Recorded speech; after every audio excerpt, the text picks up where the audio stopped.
అక్కడమ్మాయి ఇక్కడబ్బాయి 2 hours 27 minutes run టైమ్‌తో ETV streaming అవుతున్న ఈ సినిమా చూసాక నాకైతే పర్లేదు నచ్చింది గైస్. ఇంక ఈ సినిమా స్టోరీ పాయింట్ విషయానికొస్తే ఊర్లో ఒక్క ఆడపిల్లే పుట్టిద్దనమాట. అయితే ఆ ఆడపిల్ల ఆ ఊర్లో ఉన్న 60 మంది మగవాళ్ళలో ఒకళ్ళని మాత్రమే పెళ్లి చేసుకోవాల్సి ఉంటుంది. అయితే బయట ఊరు నుండి వచ్చిన మన హీరో హీరోయిన్‌ని ఎలా పెళ్లి చేసుకున్నాడు? అసలు ఊరందరూ ఒప్పించాడా లేదా? ఒప్పుకోవడానికి వాళ్ళు ఏ కండిషన్ పెట్టారనేదే సినిమా స్టోరీ అనమాట. సినిమా స్టార్టింగ్ స్టోరీ అంతా విన్న తర్వాత అరే భలే ఉందే, కొత్త కాన్సెప్ట్‌గా ఉందే, భలే ఉందే అనిపిచ్చిద్ది. అలాగే కొంచెం ఆడ్‌గా కూడా అనిపిచ్చిద్ది. అంటే మరీ ఒక్క ఆడపిల్ల ఏంటి అని. దానికి కూడా రీజన్స్ అన్నీ చాలా బాగా చూపిచ్చారనుకోండి. చాలా బాగా ఆ స్టోరీ పాయింట్‌ని అయితే పిక్ చేసుకున్నారు. కాకపోతే అది ఇంటర్వెల్‌తోనే ఎండ్ అయిపోద్దనమాట. ఇంటర్వెల్ నుండి ఏదో కొత్త స్టోరీ పాయింట్ పెట్టాలి. వేరే కొత్తగా మేము తీసుకెళ్తాం అనేసి తీసుకెళ్తారు. కానీ అంతేమీ అసలు ఇంటర్వెల్ నుండి అసలు సినిమా లేదసలు. సినిమా ఇంటర్వెల్‌తోనే అయిపోయింది.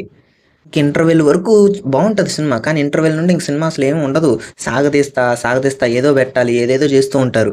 అరే పోనీ ఇంటర్వెల్‌లో ఒక పాయింట్ చెప్పారు. దాన్ని ఎలా కంటిన్యూ చేస్తారు, ఎలా చూపిస్తారని చూస్తే, దాన్ని లాస్ట్ వరకు సాగదీసి లాస్ట్‌న 5 మినిట్స్ ఉందనంగా చాలా సింపుల్‌గా ఎండ్ చేసేస్తారు. అసలు ఇంకింతే అయిపోయింది అన్నట్టు చూపిస్తారు లాస్ట్ 5 మినిట్స్. కారణం లేకుండా సహాయం అంటారు, అదంటారు. సడెన్‌గా వస్తాయి ఆ పాయింట్‌లన్నీ.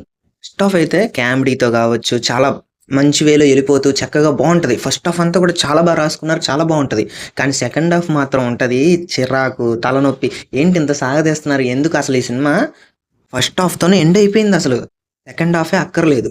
కానీ ఇంక సాగదీసి జస్ట్ ఏదో పెద్ద రీజన్‌లా చూపిచ్చి ఎండ్ చేసేస్తారు.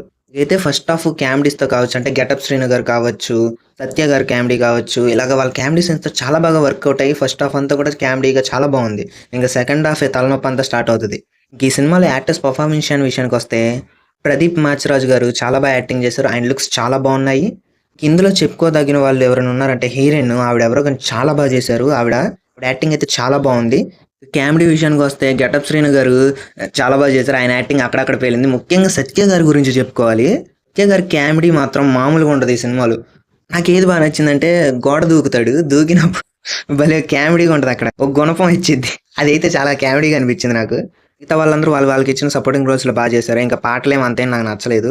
బ్యాక్‌గ్రౌండ్ మ్యూజిక్ అంతేం లేదు.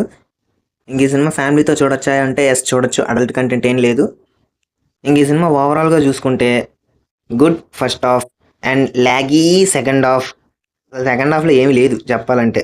ఈ సినిమా మీలో ఎవరైనా చూసుంటే మీకు ఎలా అనిపించింది ఈ సినిమాని కామెంట్ సెక్షన్‌లో తెలియజేయండి. మీరు గనుక మా ఛానల్ కొత్తగా వచ్చినట్టుంటే ప్లీజ్ సబ్స్క్రైబ్. ఈ వీడియో నచ్చినట్టయితే లైక్ చేయండి. అలాగే మీకు మరిన్ని రివ్యూస్ కావాలంటే ప్లీజ్ కామెంట్ సెక్షన్‌లో తెలియజేయండి మీకు ఏ రివ్యూ కావాలో. Thank you.